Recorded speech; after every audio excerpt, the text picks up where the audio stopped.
সাইদি রহমাহুল্লাহর কথা বারবার বলছি কেন? স্বাভাবিক বলারই তো কথা এই স্টেজে। উনি প্রধান অতিথির বক্তব্য রেখেছেন বা রাখবেন উনি। আমরা হয়তো আমি তখন ছাত্র শিবিরে বিশেষ অতিথি বা আমরা কোনো আলোচক হিসেবে আছি। আমরা কথা কি বলেছি এটা তো আপনারা বুঝবেন না, এটা তো বলার কিছু নাই। কি বলেছি? খুবই হালকা কথা বলেছি। এখনই কিছু জানি না, তখন কি জানতাম? এখনো ছাত্রত্ব বলা যায় শেষই করি না, তখন তো ছাত্র হয়েও নাই বলা যায়। আর ওনার মতো লোকের সামনে আমরা কি বলবো? উনি প্রধান অতিথি, তো বক্তব্য রেখেছি। উঠে প্রথমেই কথা ছিল এটা, মানে কত উদার মনের হলে, কত আন্তরিক, কত ভালোবাসা হলে ইসলামের জন্য, আন্দোলনের জন্য, সংগঠনের প্রতি এবং সেই সংগঠনের একজন সাধারণ কর্মীর প্রতি তার ভালোবাসার জায়গাটা কত বড় হলে উঠেই প্রথম ওই ভরা মজলিসে মাসুদ কথা বলে ফেলেছে, এখন আর আমার তেমন কথা বলার খুব প্রয়োজন আছে বলে মনে করছি না। এটা কি শফিকুল ইসলাম মাসুদের কোনো যোগ্যতা বলে মনে হয়েছে আপনার কাছে? আমি ছাত্র শিবিরকে এখনো মাঝে মধ্যে বলি, তোমরা জামাত ইসলামী পেয়েছো, ছাত্র শিবির পেয়েছো, অনেক কিছু তোমরা পাওনি। আমি জানি না যে আল্লাহ তাআলা এই পাওনাগুলো তোমাদেরকে কি দিয়ে পূরণ করে দেবে। আলহামদুলিল্লাহ আপনাদের মধ্যে এটা এখনো চালু আছে। অনেকে ফোন করেন, আমাদেরকে উৎসাহিত করেন, অনুপ্রাণিত করেন, আমাদেরকে হিম্মত দেন, আপনারা সাহস যোগান। আপনারা এটা আরো অনেক বড় করে আপনাদের যত করতে পারবেন তত বেশি বারাকা আল্লাহ তাআলা দান করবে।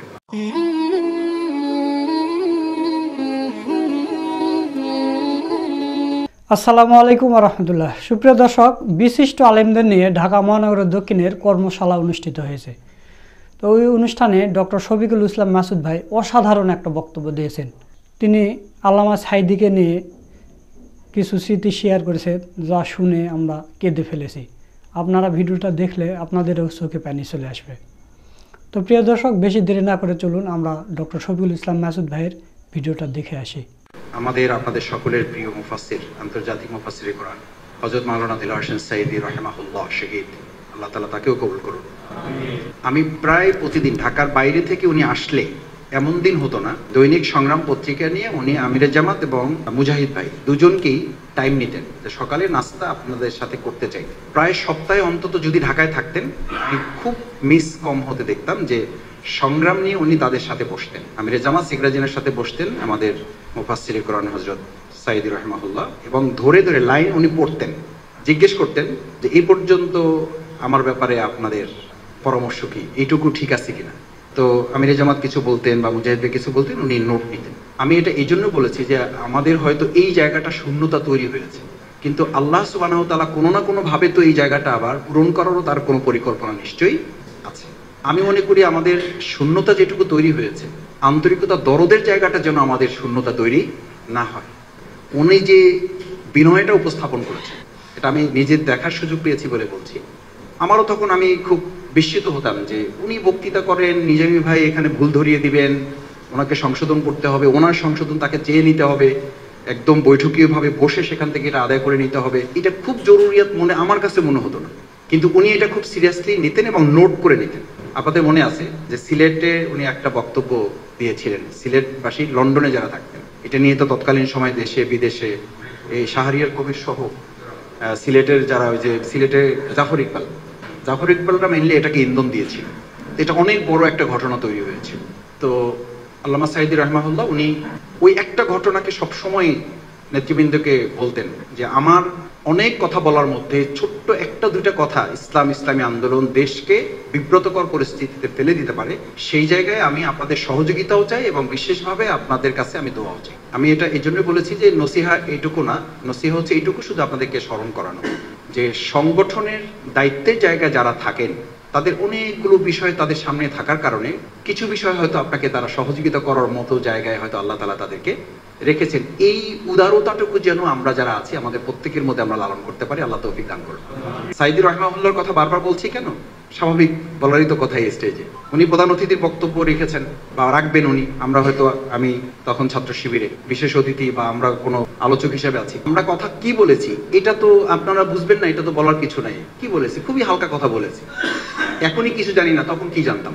এখনো ছাত্রত্ব বলা যায় শেষই করি না, তখন তো ছাত্র হয়েও নাই বলা যায়। আর ওনার মতো লোকের সামনে আমরা কি বলবো? উনি প্রধান অতিথি, তো বক্তব্য রেখেছি। উঠে প্রথমেই কথা ছিল এটা, মানে কত উদার মনের হলে, কত আন্তরিক, কত ভালোবাসা হলে ইসলামের জন্য, আন্দোলনের জন্য, সংগঠনের প্রতি এবং সেই সংগঠনের একজন সাধারণ কর্মীর প্রতি তার ভালোবাসার জায়গাটা কত বড় হলে উঠেই প্রথম ওই ভরা মজলিসে মাসুদ কথা বলে ফেলেছে, এখন আর আমার তেমন কথা বলার খুব প্রয়োজন আছে বলে মনে করছি না। এটা কি শফিকুল ইসলাম মাসুদের কোনো যোগ্যতা বলে মনে হয়েছে আপনার কাছে? আমি ছাত্র শিবিরকে এখনো মাঝে মধ্যে বলি, তোমরা জামাত ইসলামী পেয়েছো, ছাত্র শিবির পেয়েছো, অনেক কিছু তোমরা পাওনি। আমি জানি না যে আল্লাহ তাআলা এই পাওনাগুলো তোমাদেরকে কি দিয়ে পূরণ করে দেবে। আলহামদুলিল্লাহ আপনাদের মধ্যে এটা এখনো চালু আছে। অনেকে ফোন করেন, আমাদেরকে উৎসাহিত করেন, অনুপ্রাণিত করেন, আমাদেরকে হিম্মত দেন, আপনারা সাহস যোগান। আপনারা এটা আরো অনেক বড় করে আপনাদের যত করতে পারবেন তত বেশি বারাকা আল্লাহ তাআলা দান করবেন। তৃতীয় কথা হচ্ছে, সম্মানিত উলামায়ে কেরামগণ, বুখারী শরীফের হাদিস, যেখানে রাসূল করিম সাল্লাল্লাহু আলাইহি ওয়াসাল্লাম ইবনে মাসউদ রাদিয়াল্লাহু তাআলা আন ক্বালা কানা নবী সাল্লাল্লাহু আলাইহি ওয়াসাল্লাম, যখন আবদার করেছিলেন যে ইয়া রাসূলুল্লাহ সাল্লাল্লাহু আলাইহি ওয়াসাল্লাম, আপনি আমাদেরকে যতটুকু নসিহত করেন আরো যদি বেশি নসিহত করেন তাহলে আমরা আরো কি হতে পারি, উপকৃত হতে পারি। যে কথাটার শেষ কথা ছিল যে আমি তোমাদেরকে কথাটা বলতে পারি, ইয়াতাখাওয়ালনা বিল মাউইজা, এটা করা যায়, কিন্তু আমার পক্ষে বলা যত সহজ, তোমাদের পক্ষে এটা পালন করাটা, মানতে পারাটা, আমল করতে পারাটা, বাস্তবায়ন করাটা তত সহজ নাও হতে পারে। এই জন্য আমরা যারা কথা বলি, আমাদেরকে যাদেরকে আল্লাহ তাআলা এই নিয়ামতে সমৃদ্ধ করেছেন, আমি আমাকে সহ আপনাদেরকে নিয়ে এটা অনুরোধ করতে চাই, যাদের উদ্দেশ্যে আমরা কথা বলি। প্রফেসর মরহুম নাজির আহমেদ স্যার, উনি আমাদের সবসময় প্রোগ্রামগুলোতে বলতেন যে তোমরা যারা আলোচক বা আমরা যারা কথা বলার আল্লাহ তাআলা আমাদেরকে ছোটখাটো যোগ্যতা দিয়েছেন, আঙ্গুলটা সামনে রাখার তো দুনিয়াবি ট্র্যাডিশন, অন্তরের দিক থেকে আঙ্গুলটা যেন প্রথম কোথায় থাকে, নিজের দিকে থাকে। কেন থাকবে?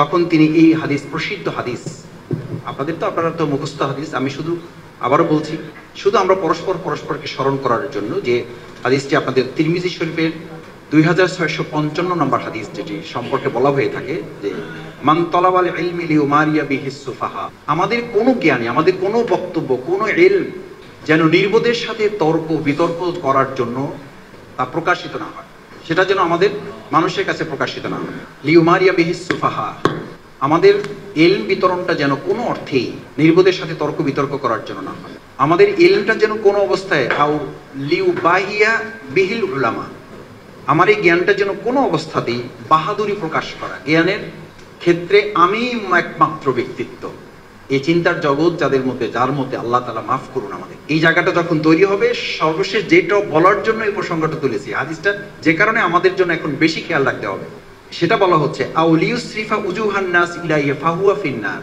যখন আমার বক্তৃতা, আমি খুব দুর্ভাগ্যের সাথে বলি, অনেকে বলছে এই কারণে যে আমার কাছে যদি 5 জনেও পাঠান তো সেটা তো অনেক হয় না, মানে নিজের ভিডিওর বক্তব্য তিনি আমাকে শুনতে পাঠাচ্ছেন, হতে পারে সেখান থেকে আমার অনেক কিছু শেখার আছে, তো সেটা তো পাওয়াই যাচ্ছে। আমি এই প্রসঙ্গটা তুলেছি যে আমির জামাত কালকে আমাদেরকে নির্দেশনা দিয়েছেন যে পারতপক্ষে নিজের বক্তব্য নিজের পেজে যেন আমরা সাধারণত আপলোড না করি, আমার বক্তব্য অন্য দিই, অন্যরা প্রচার করুন, একান্ত জরুরি হলে তো দিবেন বা দিয়েন, আমাদেরকে বলছেন যে আপনারা দিয়েন, কিন্তু খেয়াল রাখবেন যে ওটা দেওয়ার মধ্যে যেন আমার মধ্যে কোনো নফসানিয়াত, শয়তান কোনো ওয়াসওয়াসা দেওয়ার সুযোগ গ্রহণ করতে না পারে। সেক্ষেত্রে যদি শফিকুল ইসলাম মাসুদ তার বক্তব্য এখানে 10 জনকে বিতরণ করে, এই বিতরণে ইলম বিতরণ টার্গেট থাকে, এইটা কি আসলে বোঝার জন্য গবেষণা করা দরকার আছে। অথচ রাসূল সাল্লাল্লাহু আলাইহি ওয়াসাল্লাম কত শক্ত কথা বলেছেন, আউলিউসরিফা উজুহান নাস ইলাইহি ফাহুয়া ফিন নার।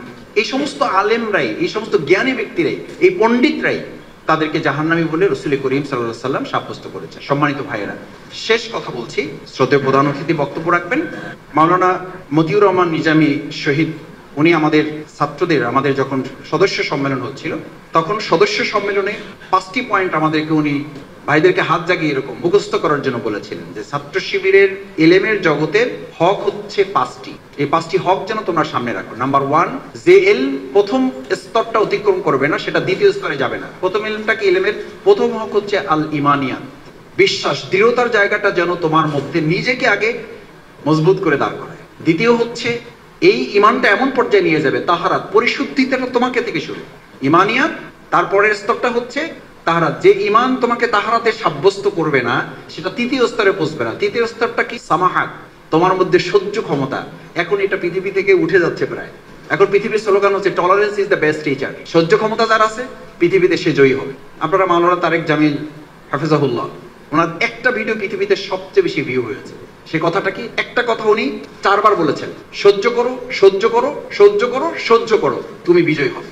এটার নামই ইসলামে বলেছে সামাহাত, সবরের পরের ধাপ, যেটা আমরা মাঝে মধ্যে বলি।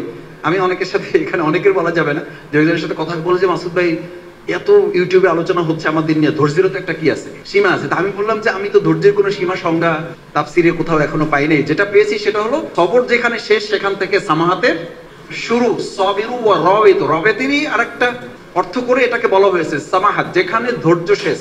তাহলে এটা বলা হবে কেন? What is the definition of ইমান? ইমান কি বলা হয়েছে? মা হুয়াল ইমান?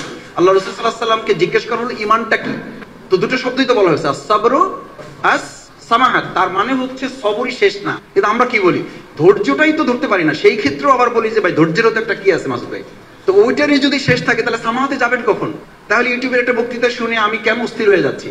ইউটিউবের একটা লেকচার শুনে কেন আমি হয়ে যাচ্ছে? অথচ বানিয়ে জামাত মাওলানা মওদুদী মরহুম রহমানের প্রথম যখন জামাতের প্রতিষ্ঠার জন্য বসেন যাদের নিয়ে, তাদের মধ্যে তো অধিকাংশ আলেমগণই ছিলেন।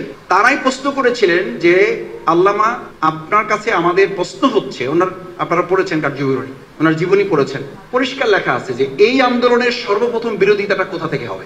সেকুলারিজম থেকে হবে, ন্যাশনালিজম থেকে হবে, কমিউনিজম থেকে হবে, অন্য কোন ইজম থেকে হবে? উনি বলেছিলেন না, প্রথম প্রতিবন্ধকতাটা হবে কোথা থেকে? আলেমদের থেকে। পরিষ্কার বলেছেন। তো তখন উনি বলেছিলেন আমাদের কর্তব্যটা কি? তখন উনি দুটো কথা বলেছিলেন, সাবর আর একটা হচ্ছে সামাহাত। তখন উনি জিজ্ঞেস করেছিলেন ওই যারা ছিলেন যে সবর না হয় বুঝলাম, কিন্তু সামাহাত মানে কি? বলছি তখন ওই যখন মনে হবে যে আর ধৈর্য ধরতে পারছি না, তখনকার জন্য হলো কি সামাহাত। কারণ এটা ইমান, তাহারাত এবং পরবর্তী সামাহাতেরই পার্ট। তারপরেরটা হচ্ছে তখন আমাদের চতুর্থ আঙ্গুলটা দিয়ে বললেন, যখন তুমি সামাহাতের মানে এই স্তরটা অতিক্রম করতে পারবা, তখন চতুর্থ ধাপটা তোমার ইলম তোমাকে ডিমান্ড করবে, সেটা হচ্ছে আল ইখবাত। ইখবাত মানে তো আপনারা সবাই বুঝবেন, মানে ওটার উপরে কি থাকা, দৃঢ় থাকা। মানে এখান থেকে যেন আপনাকে কোনো কিছু বিচলিত হওয়ার দুটো ধাপ। একটা হলো প্রকাশ করে ফেলতে পারছি, খুব মানে আমি মনে করতে পারলাম যে একটা মানে বক্তৃতা দিয়ে ফেলতে পারছি এটার ব্যাপারে, আলহামদুলিল্লাহ। এখন মনটা একটু কি হয়েছে, এটা হলো একটা ব্যাপার। আর একটা হলো ধৈর্য ধরতে পারে নাই, এখন যখন যেখানে যারে পাচ্ছে এটা নিয়ে উদ্বেগ প্রকাশ করছে। অথচ রাসূল সাল্লাল্লাহু আলাইহি ওয়াসাল্লাম বলেছেন ওয়াইন আসাবাকা শাইউন ওয়ালা তা'জাস, কোন অস্থিরতা তোমার মধ্যে যখন এসে ঘিরে দাঁড়ায়, তখন যেন তোমার মধ্যে শয়তান তোমাকে অস্থিরতা না দিয়ে দেয়। অস্থিরতা আসে ইবলিস থেকে, আর স্থিরতা আসে আরশে আজিম থেকে। আপনি এখন কোন পক্ষে যাবেন? ইবলিসের পক্ষে? আস্তাগফিরুল্লাহ। আমরা তো কোন পক্ষের দিকে থাকতে চাই?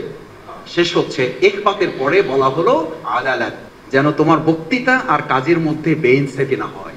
নিজের প্রতি জুলুম করো না, আদালত এবার ইনসাফ করো নিজের প্রতি। ইলম যেন তোমাকে তোমার প্রতি বেইনসাফি হতে তোমাকে বাধ্য না করে। সেই পয়েন্টটা সব আপনারা সব সময় বলেন, আমরাও বলি, ওয়ালা তাকুলু মা লা তাফআলু।